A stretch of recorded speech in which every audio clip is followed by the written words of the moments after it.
नमस्ते. आपलं अरविंद गणेश दामले चॅनलमध्ये स्वागत आहे.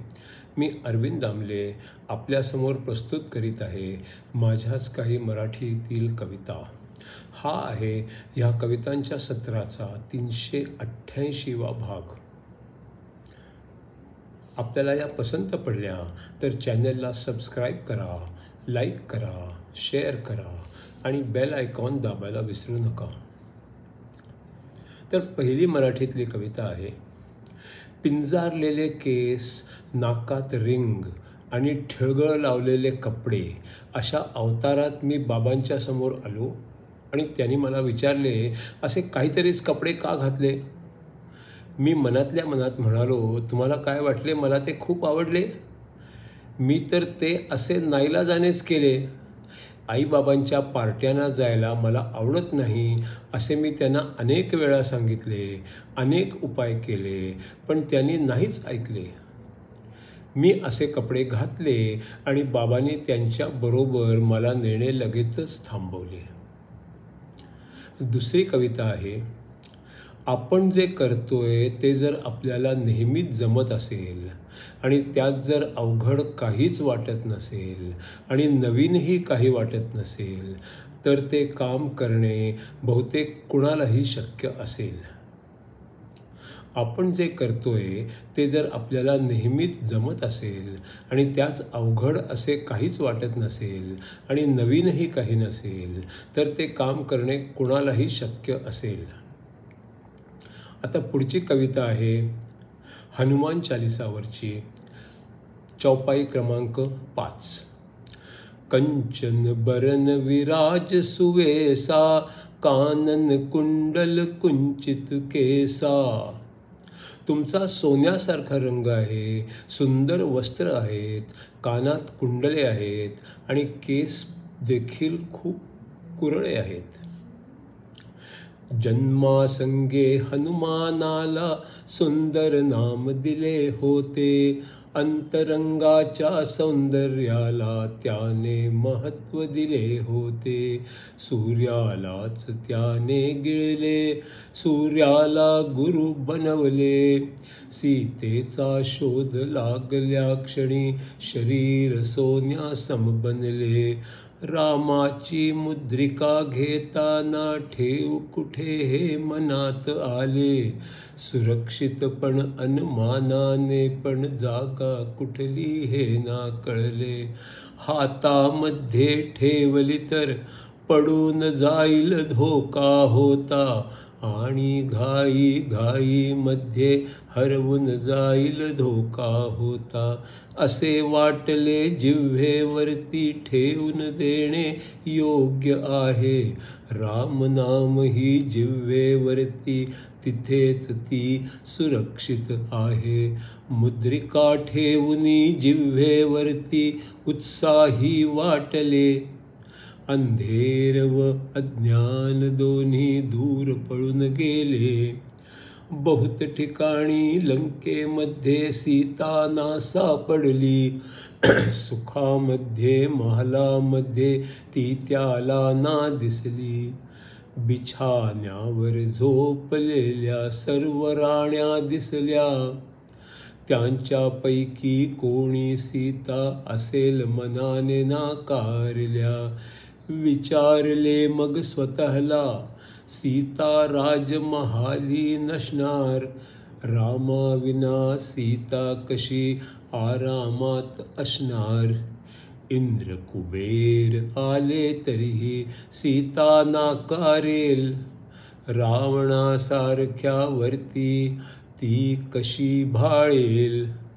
रामासम दिसणाऱ्या नाही तिने झिडकारिले. नक्कीच तिने रावणाचे महाल नाकारले. 12,000 महिलांना त्याने बघितले. पण घरामध्ये डोकावणे योग्य न त्या वाटले. रामाचा जप करून त्याच्या मनातला गोंधळ गेला. पवित्र साध्या महिलांमध्ये शोध सुरू केला.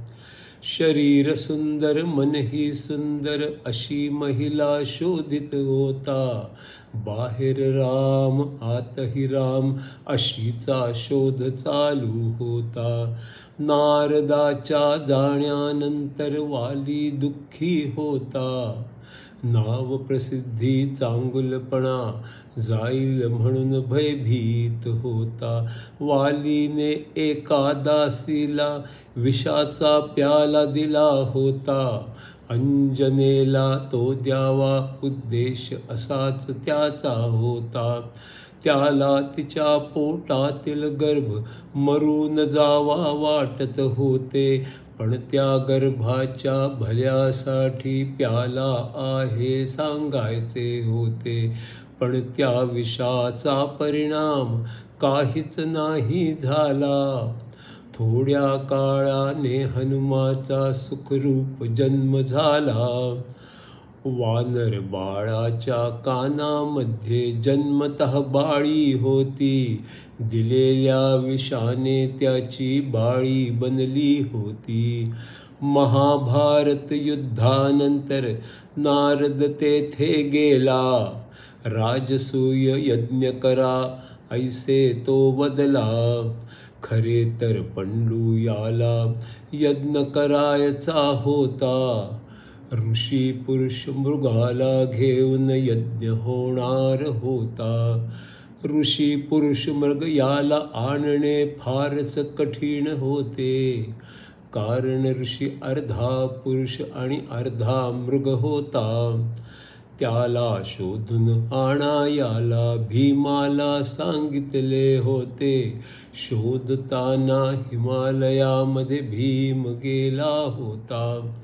वाटेमध्ये भीम व हनुमान भेटला होता. ऋषी मनाहून वेगाने पळतो हे ऐकला होता. हनुमानाने थोडे केस भीमास दिले होते, कारण एका मधून हजारो शिवलिंग बनणार होते.